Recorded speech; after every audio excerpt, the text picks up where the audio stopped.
kids. Hey Sparky, how's it going? Oh, Sparky says his 5-year plan has gone wrong. I didn't know you had a 5-year plan, Sparky. What were you going to do in your 5-year plan? Okay, Sparky said his 5-year plan was very detailed and very important. And Sparky was going to be crowned king of the dogs today. I don't think that's going to happen, is it, Sparky? Oh, don't worry. I don't think you really need to be king of the dogs, do you?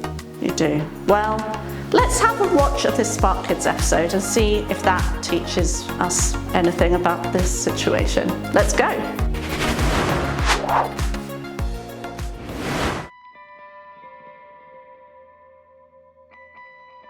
When Saul's son, Jonathan, saw David defeating Goliath, he loved him dearly immediately, and they became very good friends.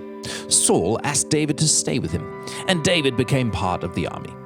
Wherever Saul sent David, he was successful, and Saul made him the commander of all the men of war. He became famous in the land, and when he would come home from battle, the people would sing, "Saul has struck down his thousands, and David his 10,000s." Saul was very angry when he heard this, and he tried to kill David while he was playing the lute a couple of times, but he missed. He set David as a commander of 1,000 men to get him out of his presence, but David had great success in all that he did because God was with him, and all the people loved him. Saul was in fearful awe of him. Saul had promised that David could marry his daughter, Merab, but then he married her to someone else. Then he promised David his daughter, Michal, who loved David but said that he had to kill 100 Philistines first.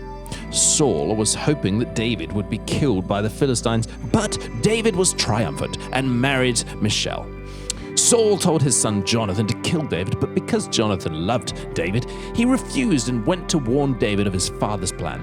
And Michal warned him to run when soldiers were coming to his house to kill him. David ran to Samuel, and then he and Jonathan tested once more whether Saul was against David. Finding that he still wanted to kill him, Jonathan and David wept together and promised that they were friends forever. And then David ran away. First, he ran to an enemy, Achish, the king of Gath. But Achish knew that David had slain many people, and so David was scared of him and pretended to be mad so that they wouldn't hurt him. Then David ran away to a cave called Adullam. While he was there, lots of people who were feeling sad or in debt or unhappy went to join him, and soon there were 400 people with him.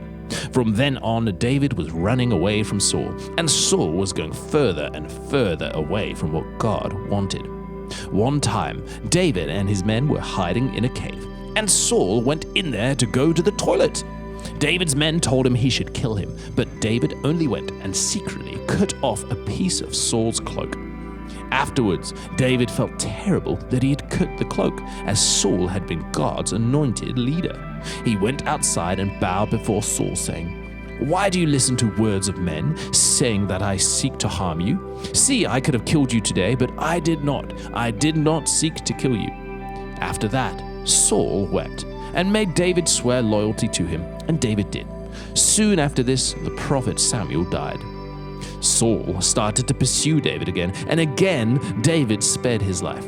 David took his men to live with the Philistines for a while, but though he pretended to the king that he was on their side now, whenever he went to battle, he fought against them secretly.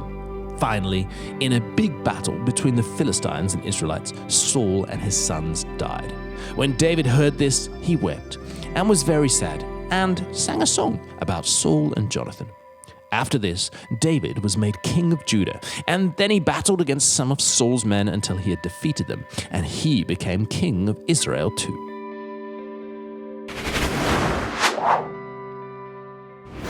When Samuel anointed David the king in the Bible, I kind of thought that David would just take over straight away and be a great king, and that would be that.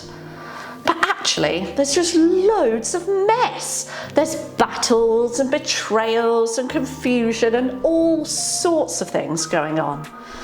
And often, life is quite like that.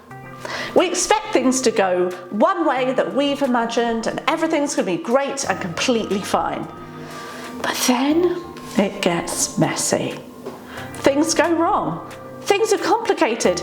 People are unpredictable. And when it's messy, it can get confusing. We think, if God is with me, why is this all so complicated? Why is everything so messy? Now, David wrote a lot of the Psalms, which are the kind of songs part of the Bible. And in the Psalms, we can tell that during this messy time of his life, that's exactly how he felt. He says things like, "Oh God, how long do I have to wait for you to rescue me?" He said, "Why do the bad people succeed and the good people fail?" He says, "Have you forgotten me, God?"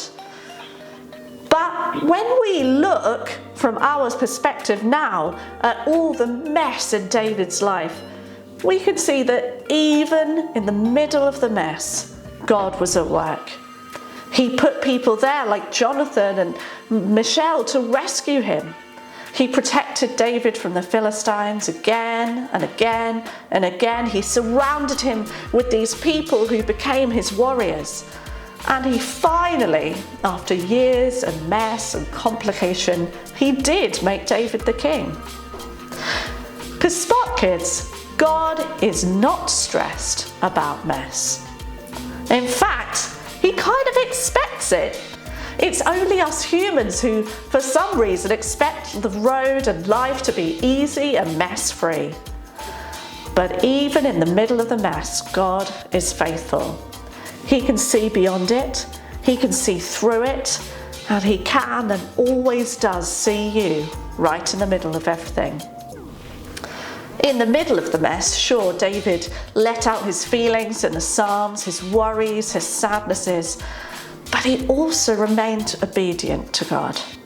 He remained close to God, singing out his thoughts and his feelings in the Psalms. And we see in the Psalms where he realizes that God's still for him, that God hasn't abandoned him. He remained trusting God to take him through. Instead of, David could have thought, "I'm meant to be the king, I will kill Saul in the cave." But he didn't. He trusted that God was going to make it happen at the right time, in the right way.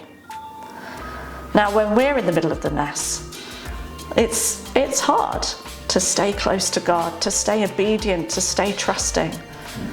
When we can't see the way forward, it can be easy to believe that we've got lost.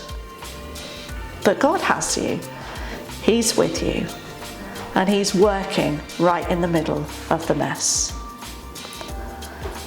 We're going to reach out to God right now and spend a moment in his presence. So I'd love you all to close your eyes so you don't get distracted by seeing anything. And why don't you hold out your hands so your fingers don't get too fidgety. Because God is here with you today.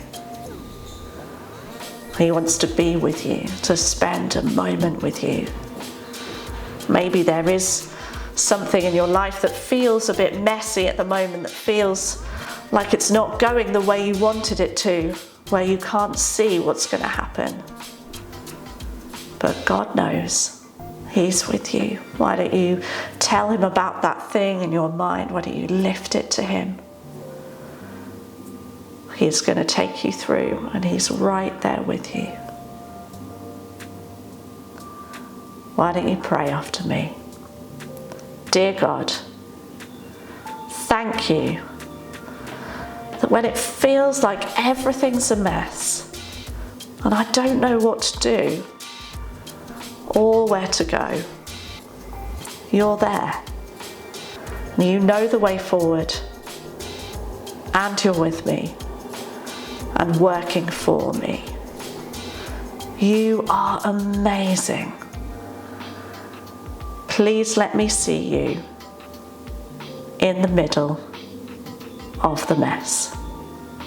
Amen.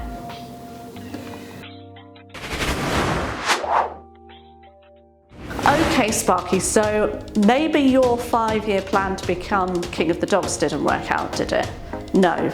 But I was thinking during that episode, you may not be King of the Dogs, but there are loads of people who really love you, like me and all the Spark Kids, and you do help them learn about God and the Bible every week.